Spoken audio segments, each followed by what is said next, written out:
boy cause he man Tando hard.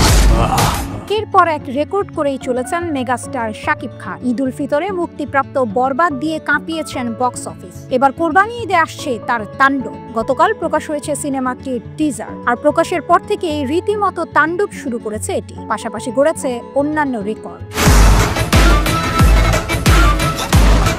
Raihan রাফির পরিচালনায় শাকিব খান অভিনীত বহুল প্রতীক্ষিত অ্যাকশন থ্রিলার তাণ্ডবের ট্রেলার মুক্তির পর মাত্র একদিনে এটি 1 কোটিরও বেশি ভিউ অর্জন করেছে, যা বাংলাদেশের চলচ্চিত্র ইতিহাসে একটি নতুন মাইলফলক। সিনেমাটির নির্মাতা রায়হান রাফি সোমবার 19 মে সামাজিক যোগাযোগ মাধ্যমে বিষয়টি জানিয়েছেন। একটি স্ট্যাটাসের মাধ্যমে তাণ্ডবের টিজারের এই দারুণ সাফল্য তুলে ধরেছেন রাফি। লিখেছেন, তাণ্ডব ফোরকাস্ট সব রেকর্ড ভেঙে দিচ্ছে, মাত্র একদিনেই মোট ভিউ 1 কোটিরও বেশি। রাফির এই পোস্টে মন্তব্যের ঝড় দেখা গেছে ভক্তদের। টিজার যে তাদের মাত করেছে সেটা বুঝিয়ে দিচ্ছেন নিজেদের মন্তব্য দিয়ে। কেউ লিখেছেন, তাণ্ডব আসছে কাঁপাতে, খেলা হবে ঈদে। কেউ বা লিখেছেন, শাকিব খানের জন্য বাংলাদেশের মিডিয়া ইন্ডাস্ট্রি এখনো টিকে আছে, নয়তো কেউ দেখে না বাংলাদেশের সিনেমা। কারো মন্তব্য, নতুন ইতিহাস রচিত হতে যাচ্ছে তাণ্ডব দিয়ে। এদিকে রবিবার 18 মে সকালে টিজারটি প্রকাশ করা হয়। টিজারে দেখা যায় মুখোশ পরা একটি গ্যাং এক ভবনে প্রবেশ করে সবাইকে জিম্মি করে। ধারণা করা যাচ্ছে সেটি একটি টেলিভিশন চ্যানেলের ভবন, যেখানে প্রবেশ করে তারা সবাইকে জিম্মি করে ফেলে। এরপর আইন শৃঙ্খলা বাহিনীর সঙ্গে মুখোমুখি লড়াইও দেখা যায় সেই মুখোশধারী গ্যাংয়ে। ব্যাকগ্রাউন্ডে একটি কণ্ঠে দেশবাসীর প্রতি এক বার্তা ভেসে আসে, যেখানে বলা হয় তাণ্ডব আসছে।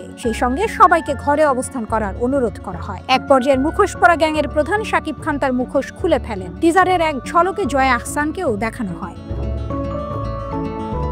টানটান উত্তেজনার টিজারটি প্রকাশের পর থেকেই ঝড় তুলে ফেলেছে সোশ্যাল মিডিয়ায়। অ্যাকশন ও সাসপেন্সে ভরপুর টিজারটি দেখার পর শাকিব ভক্তদের উন্মাদনা চোখে পড়ার মতো, যেন আর তর সইছে না পর্দায় তাণ্ডব দেখা। টিজারের এই উন্মাদনা প্রমাণ করে এবার সিনেমা হলেও রেকর্ড করতে যাচ্ছে শাকিবের তাণ্ডব।